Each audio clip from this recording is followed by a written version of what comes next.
Hello and welcome to part 3 of episode number 9. We're here talking about Shiraz. I'm John Lightfoot, this is John Murphy. And the final part of this episode. Yes, so we're going to talk finally about what Shiraz from South Africa. Yes, indeed. We're going to go for the Thelema Sauvignon. Sorry, Shiraz. We've tried to already. We've tried to. Yes, now this one. Well, this is going to be quite. Oh no, I say interesting all the time.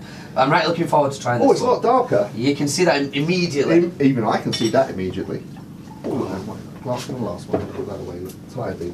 Oh, come on now, John. Keep it tidy. Right. We're going to have a look at the colour. We'll have a look at the colour, and I'll get out my trusty steed here. So you go for it. You can see that it's all like much denser, much more. It's much darker, much darker. Yeah, I'm sure. If you look on the right hand side of your screen there, you'll see this video here. Yeah, you can see how thick and rich that looks. It's all that's kind of very dark ruby, almost kind of tawny. Yeah, almost just around the edge. Yeah, definitely. So, what's that going to tell us about the wine? It's going to be more powerful. Well, that's in theory. Excuse me.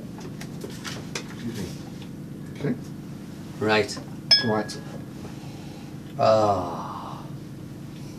Oh, that's different again. It is, isn't it? You sure these three are all the same one? All the same grade. But this just goes to show, you know, what different countries produce, even down to different producers. In these countries, producing such different kind of flavour. And again, when you are drinking, if you had a bottle of wine one night and another the next night, you don't notice the kind of subtle differences. But as we're doing it back to back, you really can notice massive differences. Now immediately for me, that's the first thing in there is the leather and the oak. The leather is so. I must like the smell of leather because I pick it out quite a lot. Really? Now yeah, see, I can't smell. You mean like leather, as in like a leather car? Yes. Leather, an interior of a car. I mean. Maybe. Well, that's fine. It doesn't matter if you don't. And that's got that stereotypical blackcurrant. That would be big and blackcurrant. That's what I'm smelling there. And even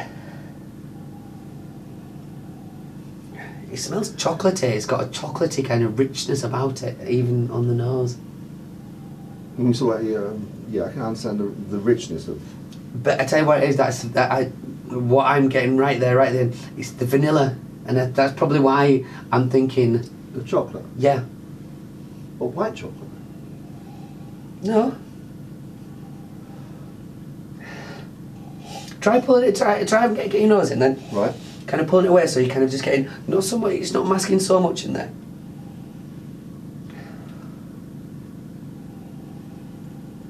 Yeah, I'm gonna have to smell vanilla on its own. Oh, the vanilla. It smells lovely. It smells lovely. I can't recognise.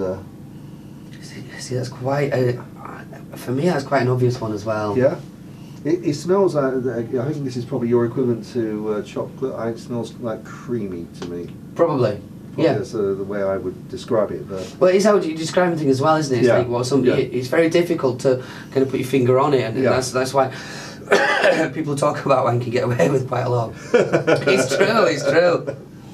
There's a lot of kidology involved. No. Wow. Oh, I'm excited to taste this. Yeah. I am. Oh. I'm gonna. Am I going to let you taste it first? No, I wouldn't be a gentleman without letting you go first. Really? You go for it. Right. I'm going to let you have a go and let me see what you think. You've got that really going.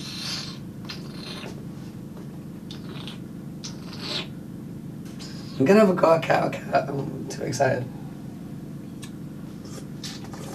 I'd say so.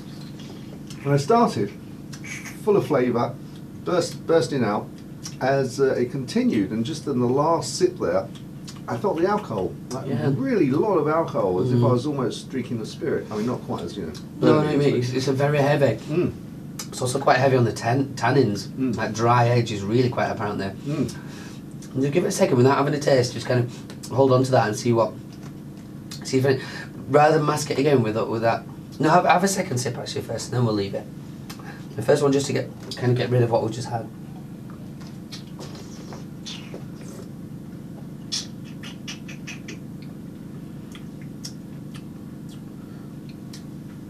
Right. Give that a second to rest and see what more you can get from there. Sometimes, I mean, the tannins that are quite the predominant flavour, which, again, to be fair, I'm making this face, but this is what I actually expect from a Shiraz. I expect those big tannins in there. I want to let those kind of settle. Now this is a lot deeper, a lot richer. I can definitely taste, like, on the smell, the vanilla in there, that chocolatey richness that comes through on the flavour more so. As for the fruit, the black currant is in there, but the tannins are hiding it.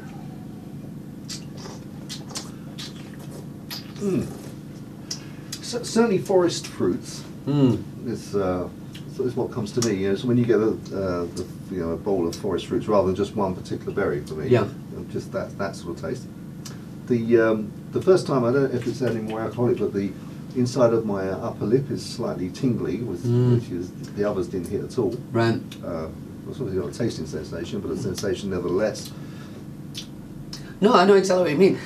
The tannins there, up to you know, relate. We've had our first one, the New Zealand, has very kind of evenly balanced tannins, nice and soft. The flavour took it on very, very well, or took the tannins on very well. So we say we'll describe that one as well balanced. The second one, our Australian one, the tannins weren't really that apparent, and as such became quite a sweet wine, or not sweet, but it didn't have that dry edge to it. Whereas this one has gone full on to the tannins there, which has definitely given us that dry edge. Whereas these other two, we could drink those alone. This is probably going to need food. Yeah. Such a big wine, it's going to need food. You could drink this on its own, depending on how hardcore you are. But I would imagine this needs food. You'd sip this, wouldn't you? You wouldn't just whop it back. The others you could quaff. Yeah, like this you would sip. The Australian, we said we were quite happy saying we could drink a bottle of that, you know, on its own and just go for it. Whereas this one, you need to pay more attention to it. It needs more, I won't say respect, but you need to be in there and having a go of it. This wouldn't be an easy drinking, sit down, I'll have a bottle of that after work. The other thing I noticed is that the other two, after I tasted it, then to use your expression, the nose, had almost disappeared for me. But this is still very, very strong. I can still taste it smell it as strongly. Can you, like, just doing that from just there? Can you get the chocolate in there now, just from having a taste? Because again, it might be the vanilla that's come through. But that was initial. I've just tasted it. Going back and have a little smell. That was one that hit me immediately. It doesn't have to. Does this? I hope this makes sense. I didn't take a full mouthful there, just a sip. Yeah. And it almost tasted like a different wine.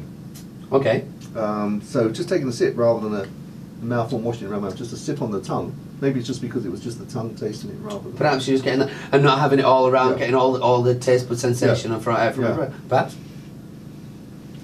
I mean. I'm in no way putting this wine down. This is a cracking bit of wine.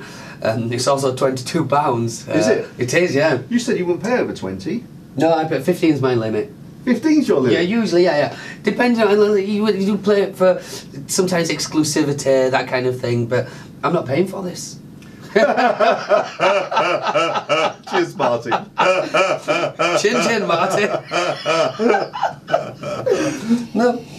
I just thought I'd throw it in and see what it was like. And I know I say a lot. It's interesting how big that is. I would have liked to have tried that with food. I think that would have improved that massively. Yeah. Yeah, definitely. So what would you eat with this? I was going to have to be red meat, because that breaks down the protein in red meat, breaks down the tannins. It's scientifically proven in your red wine. That's such kind of. It won't cancel them out as such, but you tend to. It does take them quite a lot, so you can pull more from your wine. Wow, that's a gorgeous. Tobacco in there, tobacco, a kind of fresh tobacco. In the taste or in the nose? On the nose, not. I've got so much drinking to catch up with. We will get that. That's what these are about. I bet. Given a couple of months, you'll be saying this to me. Will I? Yeah. Yeah? I'll be disagreeing with you. Yeah, we'll argue. More.